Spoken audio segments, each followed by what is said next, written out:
Hey dudes and dudettes, I'm Derek with GameSomniac, and today I'm going to be reviewing Killing Floor 2's Halloween event, Grim Treatments. It's without saying, Halloween is the sickest holiday in the annual calendar, and we here at GameSomniac could not wait to see what the team over at Tripwire Interactive had in store for us this year. So grab some candy, ghouls and ghosts, sit back and relax while we exorcise the demons. Here we go! Grim Treatments was released on October 4th and concluded on November 5th. New additions to the game included one new map, 4 new weapons, and a new map for the all-new returning objective mode. The official description for the event reads as follows. Prepare for tricks and treats in this year's ghastly Grim Treatment update. Wander inside the Ashwood Asylum and witness the haunting halls filled with countless creepy creatures ready to hunt you down. Return to Nuked to save Kevin Jr. with the help of Dr. Ogada Buyu. Thankfully, the Horzine Research Group has refurbished a selection of weapons to deal with the oncoming challenges. Along the way, you may find some spooky accessories to customize your looks for the Grisly Grim Treatments event. See you on the frightening floor! Sometimes it's best to keep things locked up.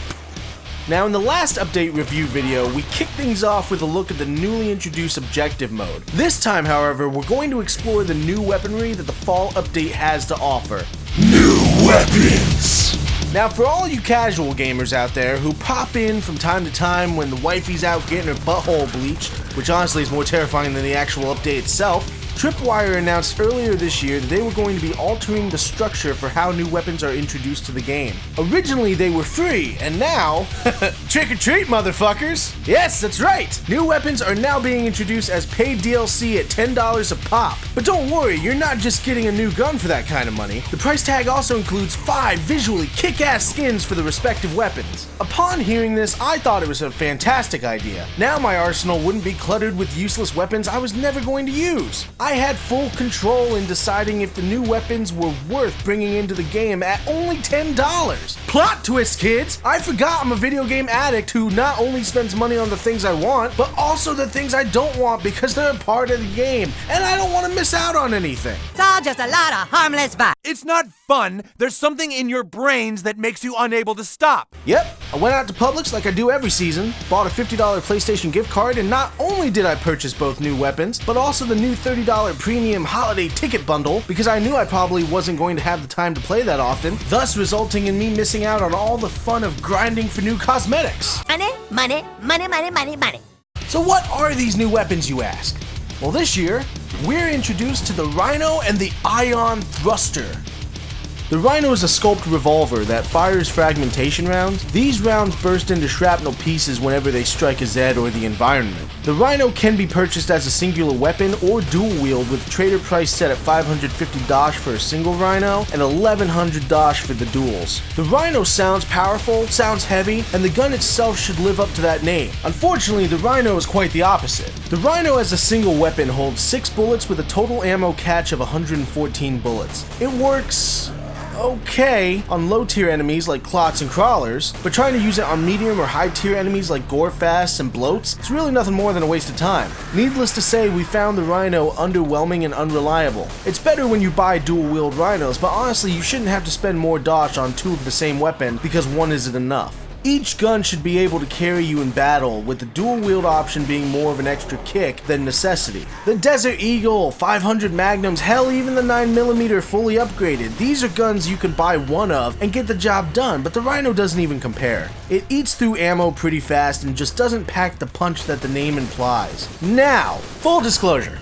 I did not use the Rhino with the Gunslinger perk. I played the Halloween update all in one day using the SWAT perk, so it's maybe at least possible that the Rhino fares better when paired with that class. So if you dare to try it for yourself, use the Gunslinger class and let us know in the comments what you think of the Rhino. Moving on, we've got the Ion Thruster, a mechanical sword that absorbs and stores heat generated by kinetic energy and friction. Each attack scorches Zeds, and the stored energy can be released upon reaching 100% for a massive, fiery slash. Honestly, I had a lot of fun with this weapon. It's fast, comes with 5 kick-ass skins, and it's fast. It's overall really a well-balanced weapon, honestly one of the better melee weapons I've come across and even enjoyed using. I don't think there was ever an enemy or wave that I was worried about facing when using the ion thruster as my primary weapon. Now it's still going to take some time and effort when wearing down the boss or mini-boss type enemies, but it's actually quite a rush. I often found myself just standing my ground and duking it out with the Zeds, curious as to whether or not I'd make it out alive. With the ion thruster,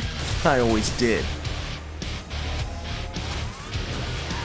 Now, as I previously mentioned, Tripwire Interactive had announced earlier this year that all new weapons previously included in the seasonal updates for free would become paid DLC, and I took this as the gospel. But lo and behold, included with the fall update came 3 free weapons that are described as alterations of already pre-existing weapons that were designed by the HRG Group, and honestly, they're pretty damn cool. First up in the HRG line of weapons is the Heal Thrower. No, not Health Thrower, Heal Thrower.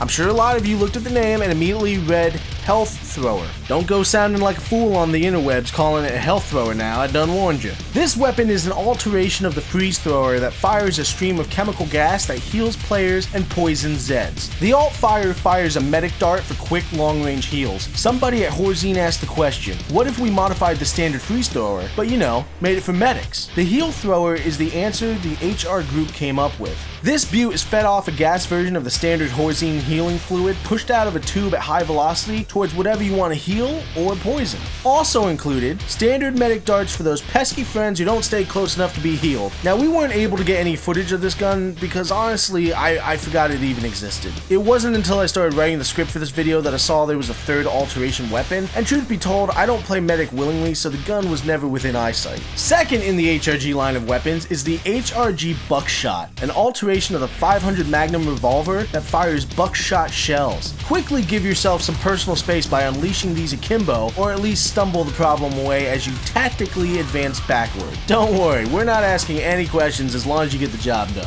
Now traded price for the HRG Buckshot is $500 for a single and $1,100 for the duels. I was hella fucking excited to get my hands on the Buckshot and go to town, but I found myself wanting more out of the gun. It's almost perfect. A 500 Magnum that shoots shotgun shells? I mean shit, even Mark Wahlberg made the gun look cool in the Max Payne movie.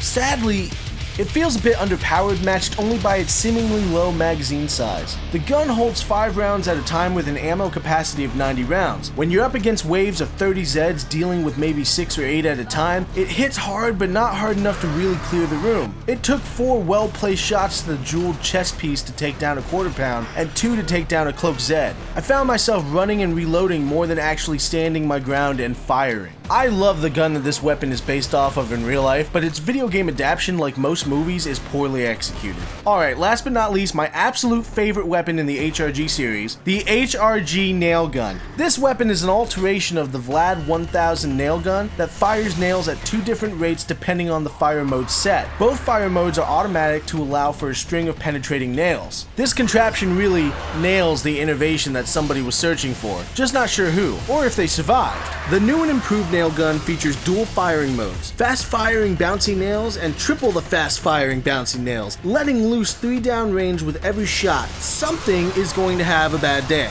The trader price on this sexy beast is $1,100. As I said, I played the entire fall update using the swap perk, and this gun is suited for that perk. It was amazing. Nails ripped through the air, penetrating Zeds both sensually and sadistically. Man, it was the tits. Out of all the new weapons introduced in this update, my top 2 favorites are definitely the Ion Thruster and HRG Nail Gun. I feel like someone over at Tripwire Interactive may have come across my review of the Back and Kickin' Brass season update, because we were given some new, fun, and unconventional weapons, which, in that review, I expressed my desire to see more of in future updates. Granted, they're not as unconventional as, say, the Husk Cannon or Kilowatt, but the enhanced nail gun and ion thruster are still pretty kick-ass makeshift weapons that really give you this altered mindset of being a badass when using them. New map, Ashwood Asylum. Alright, let's talk about the new map, the Ashwood Asylum. I instantly fell in love with this map the moment I was dropped into the game, but the strange thing is I don't know why. I love the layout, the scenery of this abandoned and decrepit haunting asylum really got me into the Halloween spirit, feeling like it was somewhere I shouldn't be. It's not a spacious map, complete opposite of the Cape Corvo map that was introduced in the last season update, but it's not bad. It's got this hedge maze that really gives me flashbacks of Stanley Kubrick's The Shining, and this never-ending courtyard that eventually takes you to the front of the asylum, where there's the most space to take on Zeds, if you can remember how to get there. And that was probably the most memorable thing for me, was always trying to get back to the front of the asylum, and constantly ending up back at that damn hedge maze. I never got trapped and screwed over, so it wasn't a frustrating experience being lost. In fact, it was pretty fun. Overall, the new map is beautifully designed, fun to just run around in, and if I had to compare it to previous maps, I'd say it gives me Voltar Manor and Prison vibes, so if you like those maps, you'll absolutely enjoy this one. Objective mode, Nuked. Okay, we need to talk about this. We need to have us come to Jesus. I saved this for last because this fucking nightmare is literally what twisted my nipples the hardest this entire update. This sucked. And here's the thing, I love Nuked. It's one of my favorite maps because it's a complete circle. It's as close as you can get to being able to do the circle technique from Call of Duty Zombies without Killing Floor 2's insane enemy spawn points constantly screwing you over. But this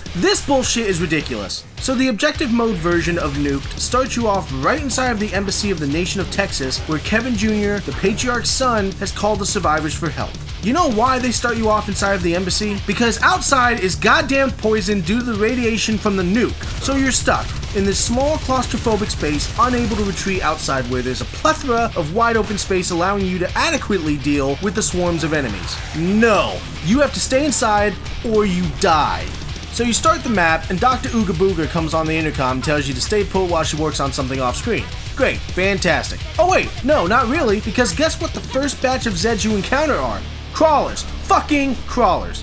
Once you've extirpated the crawlers, you get to have fun running around the underworkings of the embassy, welding the damn generators back together so you can get the power back on. You know what? I'm not going to go through each objective because it's the same song and dance as the previous 3 maps, only this time it's complete bullshit. The problem is you're confined to a rather limited amount of space and forced to continuously deal with a never-ending onslaught of enemies, all the while having to complete each tedious and tasking objective while not having any ample time between swarms to effectively achieve these goals. But you know what?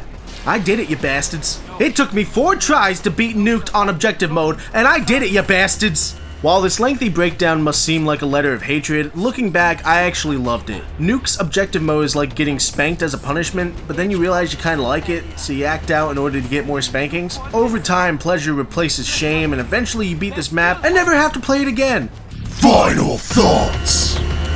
Just like with Back and Kicking Brass, I felt it was over too quickly. I beat the event in about 7 hours, but unlike the summer update, I played Grim Treatments on November 4th, starting at 6 p.m. Meaning that the entire time I played through the update, I was racing against the clock. I actually completed the last objective after midnight, which I thought would screw me over in earning the completion reward, but it didn't, so maybe I had more time to play than I thought. Either way, it was still nerve-wracking knowing that the more times I died and had to restart, I could have potentially lost it all, which is why I saved talking about Nuke's objective mode for last, because that's where I had the most trouble. I love the new map and I'm glad to see objective mode return this season more challenging than ever. We got 5 new weapons this time around as opposed to the traditional 2 new weapons, but really I only found 2 of them to be useful, so I guess we broke even. I know I don't show you my characters a lot, if at all, but as I mentioned earlier, I did buy the $30 premium gold ticket bundle, and I got some really cool cosmetics from this season. I was happy that the cosmetics weren't just rehashed from last year, although you do have a chance to earn past season rewards. I'm also kind of happy about the new ticket bundle, while at the same time not happy about it. I liked being able to purchase an individual ticket whenever I wanted to, but the bundle does include the gold event tickets as well as the premium tickets, giving the rewards more variety.